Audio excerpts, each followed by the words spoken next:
Hello, dear learners. Today we start another part of our verb. Yesterday we were doing verb, and I told you the importance of verb in English grammar.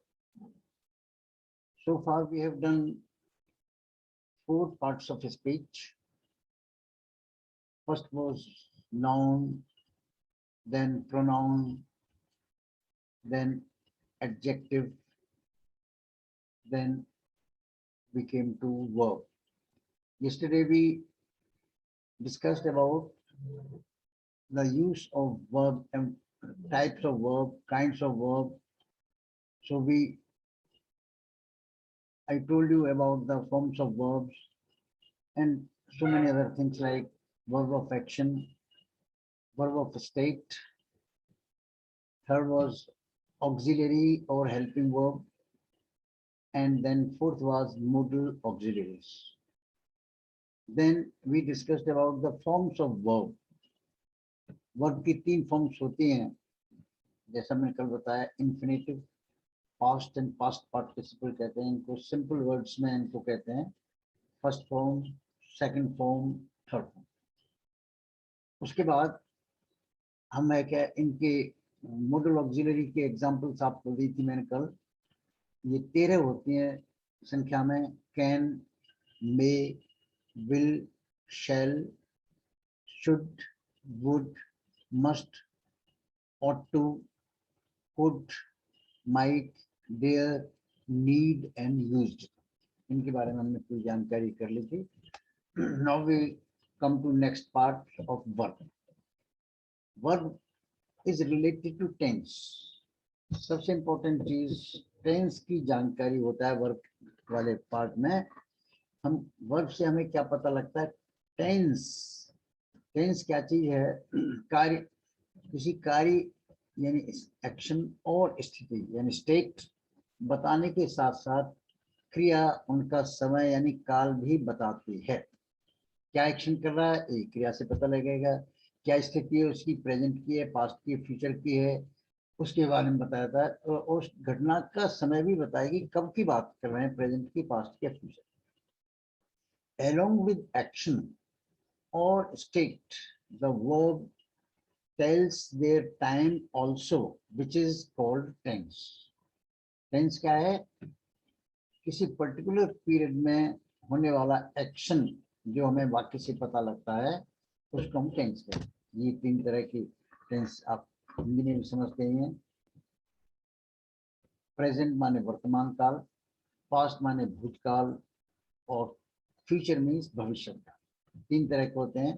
Verb alone tells the tense of a sentence. वाक्य के अंदर केवल क्रिया जो शब्द होता है, यही एक ऐसा महत्वपूर्ण शब्द है जिससे हमें उस वाक्य के अंदर जो एक्शन या स्थिति हो रही है वो उसके समय के बारे में बताएगा कि वो प्रेजेंट में है या पास्ट में है या future tense.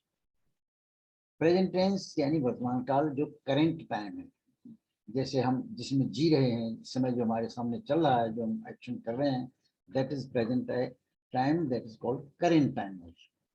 Then past tense. Past tense means भूतकाल, time past, जो समय बीत गया है उसकी में जो कुछ घटनाएं हुई हैं उनको हम अलग ढंग से अलग क्रिया का यूज करेंगे उसके लिए।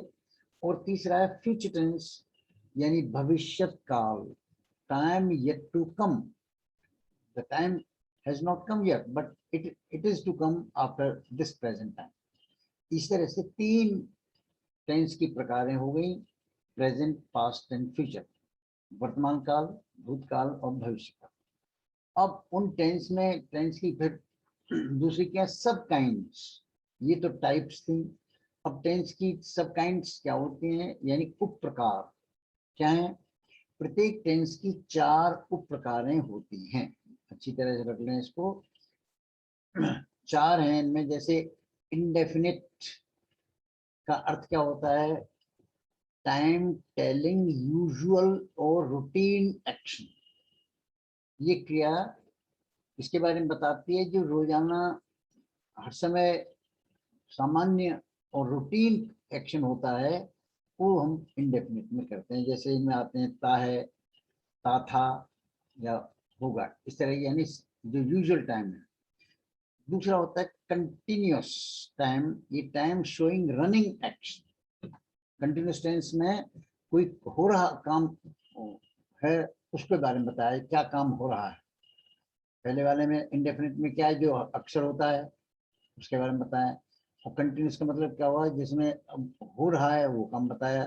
परफेक्ट, यहाँ पर परफेक्ट मतलब पूर्ण नहीं, वो भावार्थ इसका यही है कि फिनिश्ड एक्शन, जो एक्शन पूरा हो चुका है उसको हम परफेक्ट कहेंगे। और इसकी पहचान होती है हिंदी में चुका है, चुका था, चुका होगा। और चौथा है परफेक्ट कंटिन्यूअस, ये दोनों शब्द आ चुके हैं। परफेक्ट अभी हमने पढ़ा, और उससे पहले कंटिन्यूअस ये भी आ चुका है, जिसमें रहा है, रहा था, रहा होगा, वो शब्द भी आते हैं। और काम पूरा भी हो चुका है, उसको हम इस तरह से बताएंगे। इंग्लिश में इसके लिए simple words, action finished partly yet continuing.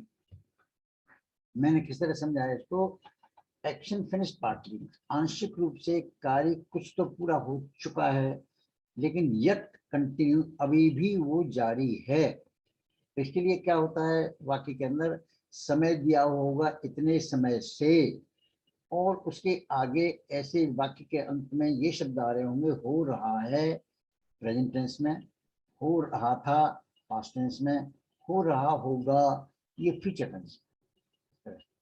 तो अब इसके उदाहरण दे रखे हैं। जैसे इंडेफिनिट का उदाहरण क्या है, मैं खेलता हूँ, आई प्ले। कंटिन्यूस का उदाहरण इसका क्या हो जाएगा, आई एम प्लेइंग। कंटिन्यूस में हमेशा जहाँ रहा आ रहा होगा हिंदी में शब्द, इंग्लिश में वर्ब में आई एन जी लगा होगा, इसको हम कंटिन्यूस टेंस कहते हैं। और उसके बाद है परफेक्ट, मैं खेल चुका हूँ, आई हैव प्लेड, इस तरह से। और चौथा है, अब अभी बताया था आपको, समय दिया होगा इसमें, और अभी भी जारी है, समय रहा है, रहा था, रहा होगा, ये भी दिया होगा। कैसे, I have been playing for 1 hour, मैं 1 घंटे से खेल रहा हूँ। अगर आप कहेंगे जैसे मैं खेल रहा हूँ, अभी आपने यहाँ पर देखा, पहला वाला तो था आई प्ले, मैं खेलता हूँ। दूसरा है मैं खेल रहा हूँ, कि इंग्लिश है आई एम प्लेइंग। और मैं खेल चुका हूँ, आई हैव प्लेड। लेकिन अगर समय भी दिया होगा, पहले भी खेल चुका हूँ, अभी भी चल रहा है वो खेल है क्या, तो उसके लिए सेंटेंस होगा I have been playing for 1 hour, यानी आगे समय दिया होगा, for 2 hours, for 3 days, for 1 year. इस तरह के शब्द आएंगे जो ये बताएंगे कि इतने समय से काम कर हो रहा है। तो आई हैव बीन प्लेइंग, में खेलता रहा हूँ, फॉर 1 आवर, 1 घंटे से। इस तरह से 4 टेंस को अच्छी तरह से समझ लें, कंठस्थ कर लें। सब काइंड्स ऑफ टेंस, टेंस के बारे में बताया आपको, जिसमें 3 तरह के टेंस होते हैं, present, past and future tense, यानी वर्तमान है आएगा, पास्ट में था आएगा, फ्यूचर टेंस में वाक्य के अंत में होगा। अब उनमें हर टेंस में ये 4 सब काइंड्स भी होंगी। प्रेजेंट में भी, पास्ट और फ्यूचर तीनों में क्या होगा, जैसे indefinite, continuous, perfect and perfect. अब इनके सामने प्रेजेंट जुड़ जाएगा तो present indefinite, present continuous, present perfect and present perfect. उसी तरह पास्ट में ये बन जाएंगे, ऐसे फ्यूचर में होंगे। इस तरह से संक्षेप में आपको बताया कि ये वर्ब का जो पार्ट है ये बहुत इंपॉर्टेंट है। इससे हमें कई बातों का पता लगता है। बिना वर्ब के सेंटेंस का टेंस पता नहीं चल सकता, और न एक्शन का पता लगेगा, न स्थिति का पता लगेगा कि कब की बात कर रहे हैं। आपको कोई न कोई बात बतानी पड़ेगी। जैसे मैं एक विद्यार्थी हूँ, आई एम ए स्टूडेंट। अब ये किससे क्या पता लगा, इससे कि मैं प्रेजेंट में अभी भी, अब मैं इस समय विद्यार्थी हूँ। I was a student of second year last year, मान लो ये है, मैं पिछले साल सेकेंड ईयर का विद्यार्थी था, अब नहीं हूँ, पहला पिछले साल था, तो वो पास्ट के बारे में पता है। अगली साल में थर्ड ईयर का विद्यार्थी होऊंगा तो हो जाएगी English, I shall be a student of third year next year, ये फ्यूचर टेंस हो। इस तरह से इनको आप अच्छी तरह कंटेस्ट कर रहे हैं। साथ में मैं वर्ब फॉर्म आपको लिस्ट उसको दूंगा। वर्ब की तीनों फॉर्म याद करनी इसमें, वर्ब के वाले पार्ट में तीनों वर्ब की फॉर्म्स याद नहीं होंगी तब तक आप कोई भी वाक्य नहीं बना सकते। Go went gone, come came come, sit sat sat, run ran run, speak spoke spoken, fly flew flown, इस तरह की क्रियाएं आपको रटनी पड़ेंगी, उसकी लिस्ट में आपको आगे दूँ। ये मैंने आपको अब तक ये वर्ब के बारे में संक्षेप में जानकारी, क्यों now we are discussing only parts of speech, अभी ये वर्ब वाला टेंस का हम पार्ट नहीं कर रहे हैं, ये बताया। अब तक हमने 4 पूरे कर लिए हैं parts of speech. I repeat, noun संज्ञा, प्रोनाउन सर्वनाम, एडजेक्टिव विशेषण, और फोर्थ आपने किया भी वर्ब। ये 4 हमने कर लिए। अब इसके आगे पर चलते हैं जो इससे संबंधित है, ये है adverb. Part of speech number 5 is adverb. वो वर्ब था, ये एडवर्ब है। एडवर्ब माने क्रिया विशेषण। पहले आपने पढ़ा नाउन और प्रोनाउन के बाद खाली विशेषण एडजेक्टिव, लेकिन वर्ब को क्वालिफाई करने वाले शब्द को एडवर्ब कहेंगे, क्रिया की विशेषता बतलाने वाला शब्द। जो शब्द क्रिया की विशेषता बताए कि कोई कार्य किस तरह किया जा रहा है, उसको हम एडवर्ब कहते हैं। इंग्लिश में कैसे बोलेंगे? A modifying word which tells in what manner an action is being done. It adds something to verb, adjective or another adverb. ये इसकी डेफिनेशन है, यानी क्या बताया इसमें कि जो शब्द क्रिया की या एडजेक्टिव की जो आप पढ़ चुके हैं उसकी या दूसरे एडवर्ब की विशेषता बतलाए, ऐसे शब्द को हम एडवर्ब कहेंगे, क्रिया विशेषण। कोई काम कैसे किया जाता है, जैसे कि वेल, WELL वेल एक हुआ भी होता है उसका अर्थ, लेकिन यहाँ पर ये ग्रामर में या इंग्लिश में दूसरा वर्ड इसका मीन है वेल माने अच्छी तरह से। मैं आपको अच्छी तरह से जानता हूँ, आई नो यू वेल। इसी तरह से फास्ट माने तेजी से, आई केम वेरी फास्ट टुडे, ही बोल्ड वेरी फास्ट। तो ये किसकी विशेषता बतला रहे हैं? काम की। जैसे पहला सेंटेंस मैंने बोला आई नो यू वेल, मैं आपको अच्छी तरह से जानता हूँ। एक कहूंगा मैं आई नो यू, मैं आपको जानता हूँ, लेकिन वेल लगाने से क्या है, उस जानने की विशेषता हो जाएगी, आई नो यू वेल, मैं आपको अच्छी तरह से जानता हूँ। ही वॉक्स फास्ट, वह तेजी से चलता है। ही काली होगा, ही वॉक्स, वह चलता है, लेकिन कैसे चलता है? फास्ट। इसी तरह से स्लोली, धीरे से। नो नहीं, ये भी एडवर्ब है। Yes, now, not, never, early, often, very and today. These are some examples of adverb. अब एडवर्ब की काइंड्स, ये देखिए आपने हर पार्ट ऑफ स्पीच में काइंड्स माने उनकी कितनी तरह की चीज हैं, वो हर एक में। नाउन में आपने देखा 5 काइंड्स, इसी तरह प्रोनाउन में 5 काइंड, इसी टाइप से हर एक की अपनी अपनी काइंड्स होती हैं। तो एडवर्ब में भी अपनी काइंड्स हैं, अपने कितनी तरह के एडवर्ब होते हैं। देयर आर 7 टाइप्स और काइंड्स ऑफ एडवर्ब। बिल्कुल आसानी समझ में आ जाएगा, उसका अर्थ समझ में आता है। जैसे एड क्या क्या क्या होते हैं? Adverb of manner. मैनर माने तरीका, कि कोई काम कैसे, क्योंकि ये क्रिया क्रिया की विशेषता होगी तो इसलिए इसमें ऐसे शब्द आएंगे, वेल अच्छी तरह से, फास्ट तेजी से, क्विकली तीव्रता से, स्लोली धीरे से, वाइजली समझदारी से, क्लियरली स्पष्ट रूप से, नाइसली बहुत अच्छे ढंग से, ब्यूटीफुली सुंदरता के साथ, और कामली शांति से। कैसे काम हो रहे हैं ये इस तरह। इसी तरह हार्ड भी आता है इसमें, सो 10 स्पष्ट है। ही वर्कड डिलीजेंटली, एक एग्जांपल दिया है इसमें मैनर का। वो उसने काम बड़ी मेहनत के साथ की, डिलीजेंट कहते हैं, डिलीजेंटली मेहनत के साथ, परिश्रम के साथ, श्रम के साथ उसने काम किया। एक एग्जांपल दी उन एडवर्ब ऑफ मैनर। अब आता है एक एडवर्ब ऑफ प्लेस। प्लेस जैसे नाम से पता लगा स्थान के बारे में ये शब्द बताएंगे। हियर, देयर, हियर माने यहाँ, देयर माने वहाँ, एवरीवेयर हर जगह, इन माने अंदर, आउट माने बाहर, इनसाइड अंदर की तरफ, आउटसाइड बाहर की तरफ, अप माने ऊपर, विद इन माने के अंदर, अवे माने दूर, बैकवर्ड माने पीछे। इसका एक एग्जांपल दे रखा है मैंने, दे कम हियर, वे यहाँ आते हैं। ये क्रिया की ही विशेषता है, वो कहाँ आते हैं, यानी इस तरह से बताए, दे कम हियर। तो here is also adverb, but it is adverb of place, not of manner. They come daily, अगर ऐसा कहेंगे तो वो एडवर्ब मैनर हो जाएगा। दे कम फास्ट, दे कम स्लोली, दे कम रेगुलरली, अगर ऐसे बोलेंगे तो एडवर्ब नाउन मैनर होगा। लेकिन ये यहाँ प्लेस बता रहा है, they come here, we go there, तो हियर देयर ऐसे शब्द हैं कि ये they are the adverb of place. Now third वाला जो एडवर्ब होगा, द एडवर्ब ऑफ टाइम, समय के बारे में बताएगा। इसके लिए शब्द है नाउ माने अब, देन माने तब, अर्ली माने जल्दी से, लेट माने देर से, टुडे माने आज, यस्टरडे कल बीता हुआ, टुमारो आने वाला कल, बिफोर पहले, लेटली देरी से, डेली प्रतिदिन, ऑलरेडी पहले से ही, सिंस माने जब से, फॉर्मली पहले पहले से, सून शीघ्र ही, एगो माने आगे पहले। इस तरह से इसके एग्जांपल है एडवर्ब ऑफ टाइम की।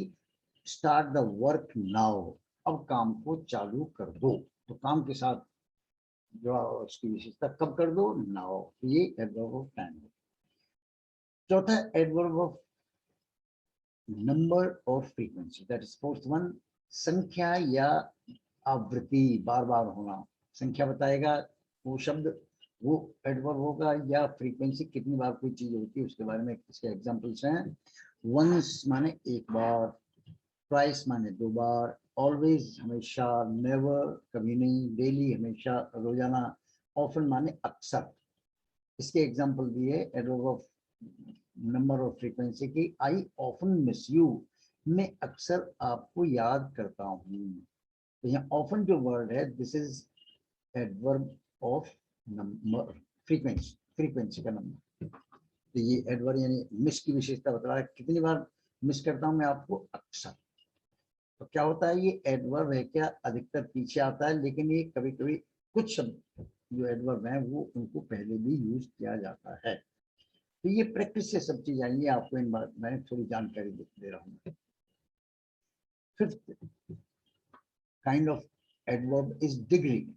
जैसे आपने एडजेक्टिव में डिग्री के बारे में मैंने बताया था, good, better, best, high, higher, highest, low, lower, lowest, more and most लगा देते हैं, जैसे intelligent, more intelligent, most intelligent. इसी तरह से एडवर्ब के अंदर भी डिग्रीज होती हैं, जैसे एडजेक्टिव में होती है, इसमें भी डिग्रीज होती है इसी तरह की, कुछ उनसे अलग। डिग्री माने सीमा या हद। कैसे, वेरी, वेरी माने बहुत, गुड, इट इज गुड बहुत अच्छा है, इट इज वेरी गुड। तो गुड अभी आपको एडवर्ब की परिभाषा में बताया था, किसी अन्य एडजेक्टिव या अन्य एडवर्ब की विशेषता बतलाए तो उस शब्द को हम एडवर्ब कहेंगे। तो गुड की भी विशेषता बतला रहा है, very good, it is very good. इसे से क्वाइट माने बिल्कुल, पूरी तरह से, पार्टली आंशिक रूप से, TW2 माने भी, आई नो यू टू, मैं भी आपको जानता हूँ, रादर माने अपेक्षाकृत, लिटिल माने थोड़ा सा, फुली माने पूरी तरह से, इनफ माने काफी, ऑलमोस्ट माने लगभग, प्रायः, सो माने इसलिए, इस तरह से, ऑल टुगेदर पूरी तरह से, प्रिटी वेल अच्छी तरह। ये है इसकी डिग्री की वो। और एक example, Shyam is very gentle. अगर हम कहेंगे श्याम इज जेंटल, तो जेंटल वर्ड क्या होगा, आप जान चुके हैं, दैट इज एडजेक्टिव। लेकिन वेरी उसके आगे लगा दिया है, तो वो ये वेरी जो वर्ड है वो जेंटल की विशेषता बतला है, इसलिए एडवर्ब कहेंगे। Shyam is very gentle, Shyam is gentle, adjective gentle. लेकिन Shyam is very gentle, then very word is adverb, तो इसको कहते हैं adverb, degree, degree of adverb. Now next is interrogative adverb. जैसे शब्द से पता लग रहा है प्रश्नवाचक, जिसमें प्रश्न पूछे जाए ऐसे शब्द आएंगे उनको हम एडवर्ब ऑफ इंटरोगेटिव सेंस कहते हैं। जैसे हाउ, किस तरह से, व्हेन, कब, वाई, क्यों, where, how long, how often, इस तरह से। इसको क्वेश्चन के साथ करेंगे तो सबसे पहले लगाना पड़ेगा, तभी इसका क्वेश्चन बनेगा। When did you come here, इसमें दो एडवर्ब आ रहे हैं, व्हेन आ रहा है, when should the time of adverb of interrogation, interrogation बता रहा है, और हियर है क्या एडवर्ब ऑफ प्लेस, इसमें दो एडवर्ब आ रहे हैं। लास्ट वाला है सेवेंथ, दैट इज एफर्मेशन और डिनायल। इसमें दो ही शब्द आते हैं इसमें, एफर्मेशन माने स्वीकृति और डिनायल माने मनाही। तो स्वीकृति का मतलब हाँ कहना, मनाही के लिए न कहना, तो इसलिए इंग्लिश में इसके लिए यस एंड नो, ये दो शब्द हैं क्या, they are the adverb of affirmation और डिनायल। इसके एग्जांपल है, yes we stand for a clean and strict rule, हम एक बहुत साफ सुथरे और सख्त कानून का के लिए का समर्थन करते हैं, हाँ हम ऐसा। इस तरह से अभी आपने क्या चीज सीखी, पार्ट इसमें कितनी प्रकार के काइंड्स, इनको जल्दी जल्दी रिवाइज कर लेते हैं।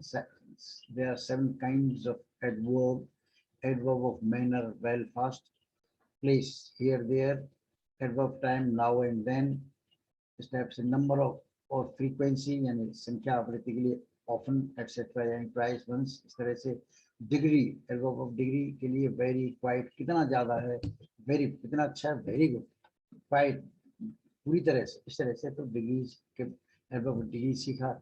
इंटरोगेटिव ये बताया था हाउ, देन, इनको यूज करते हैं। लास्ट में बताया एफर्मेशन, एडवर्ब ऑफ एफर्मेशन और डिनायल, इस तरह से आपने ये 7 काइंड सीखी एडवर्ब की। नाउ एडवर्ब के बारे में और क्या जानकारी हमें लेनी पड़ेगी, एडवर्ब की होंगी डिग्रीज ऑफ कंपैरिजन। जैसे मैंने अभी बताया थे, वहां पर इसमें आए थे शब्द है कि ये उनकी एक तरह से लिस्ट, ये शब्द बताए गए हैं कि इनको हम तुलना करेंगे तो किस तरह करेंगे। जैसे आपको बताया था गुड, बेटर, बेस्ट, इसी तरह से इसके अंदर भी डिग्रीज को किस तरह से यूज करते हैं ये बताया। तुलनात्मक श्रेणियां कैसे, विशेषण यानी एग्जेक्ट की तरह ही क्रिया विशेषण की तुलना भी 3 डिग्रीज में की जाती है। अंतर क्या है इसमें, जैसे गुड माने अच्छा, तो वो एडजेक्टिव है, तो गुड, बेटर, बेस्ट। इसी तरह इसमें कैसे यूज करेंगे, उसमें ये है वेल माने अच्छी तरह से, मैं आपको अच्छी तरह से जानता हूँ, आई नो यू वेल। अब इसकी पॉजिटिव डिग्री है वेल, तो कंपेरेटिव क्या होगी, बेटर। जैसे गुड की बताई थी आपको, गुड, बेटर, बेस्ट, ऐसी well, better, best. I know, he knows you better than me, ये इसकी बेटर की, and he knows you best, तो ये एडवर्ब के रूप में इस तरह बेस्ट का यूज है। इस तरह से बैडली माने बुरी तरह से, बुरे ढंग से, you have done your work very badly, आपने बहुत बुरी तरह से काम किया है।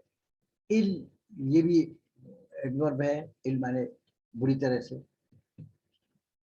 ही ट्रीटेड हिम इल, तो इनमें एल वाई नहीं लगाते, इनके साथ बैड के साथ है, बैडली इस तरह। ऐसे ही इनका बन जाएगा बैडली या इल का worse, comparative degree, and superlative है वर्स्ट।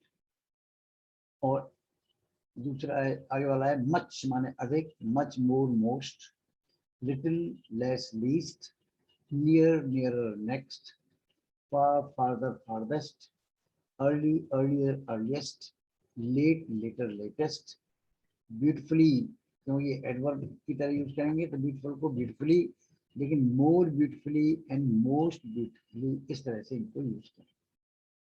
कुछ एग्जांपल्स दिए जा रहे हैं। दिलीप स्पीक्स वेल, दिलीप अच्छे ढंग से बोलता है, बहुत अच्छा बोलता है, अच्छा अच्छे हिसाब से बोलता है, इसको कहेंगे वेल। यहाँ पर एडवर्ब ऑफ है जो पॉजिटिव डिग्री में यूज किया गया।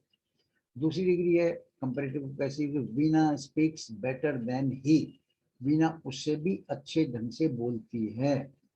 और तीसरा दे रखा है रिचा स्पीक्स द बेस्ट, और रिचा तो सबसे ही अच्छे ढंग से बोलती है। इस तरह से आपको degrees of comparison in adverb मैं आपको ये कुछ एग्जाम्पल, एडवर्ब में अब थोड़ी सी जानकारी, इनको बनाते कैसे हैं, हम नहीं बनाते, मतलब इनमें क्या नियम है बनाने का। ये सामान्यतः एडजेक्टिव में एल वाई लगाकर एडवर्ब बनाए जाते हैं।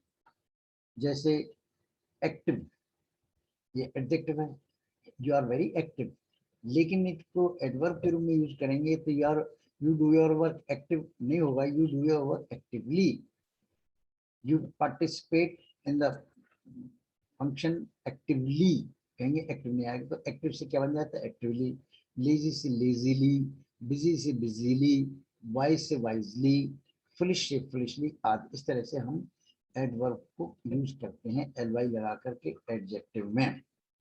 किंतु कुछ एडवर्ब्स नाउन, एडजेक्टिव, प्रपोजिशन व अन्य एडवर्ब के विभिन्न संयोग से बनते हैं।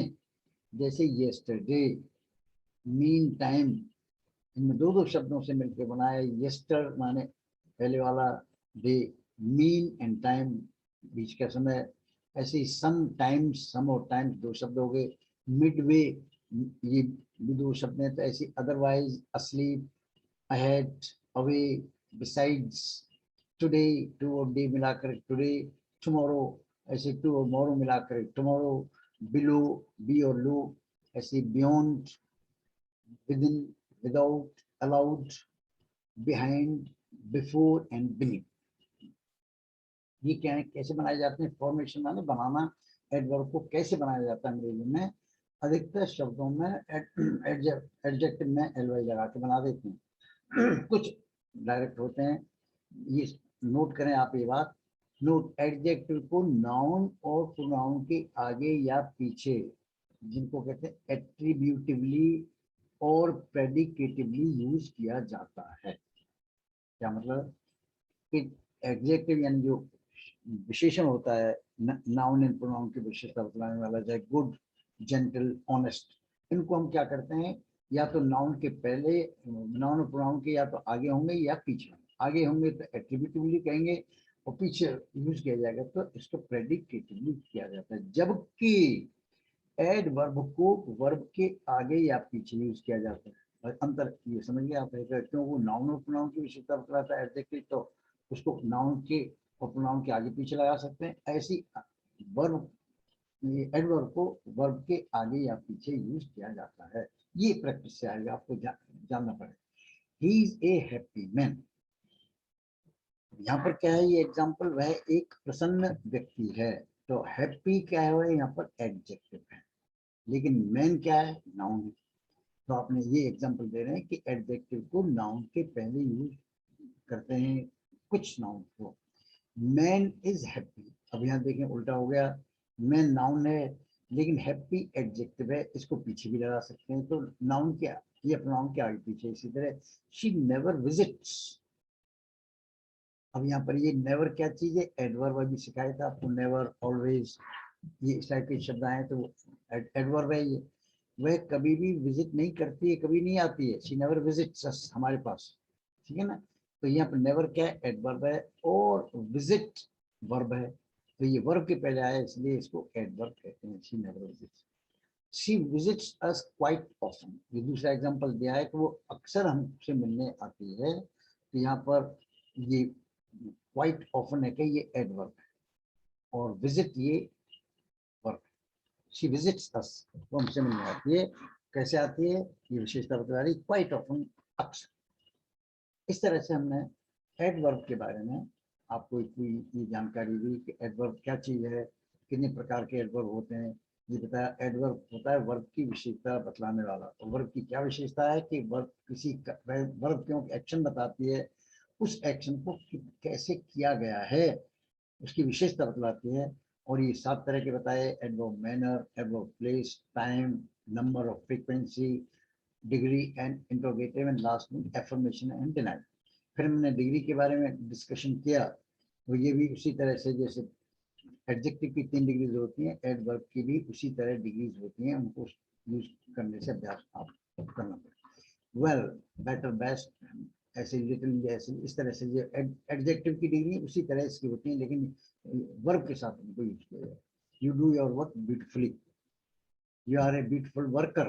तो वहाँ ब्यूटिफुल में एडजेक्टिव है, लेकिन you do your work beautiful नहीं कहीं ब्यूटीफुली करना पड़ा है, इसी से फर्क हो गया है एडजेक्टिव से एडवर्ब का एल वाई लगाते हैं एडवर्ब में इस तरह। और उसको कैसे बनाया जाता है, ज्यादातर एडजेक्टिव के साथ एल वाई लगा करके एडवर्ब को यूज किया जाता है, लेकिन कुछ डायरेक्ट एडवर्ब होते हैं उनको हमें सीखना पड़ेगा, उनको नाउन के आगे पीछे यूज करते हैं एडजेक्टिव को, लेकिन एडवर्ब को वर्ब के आगे पीछे यूज करते हैं। ये पूरी जानकारी इस तरह से एडवर्ब की होगी। तो यहाँ पर एडवर्ब का पार्ट ऑफ स्पीच है, ये हमने पूरा किया।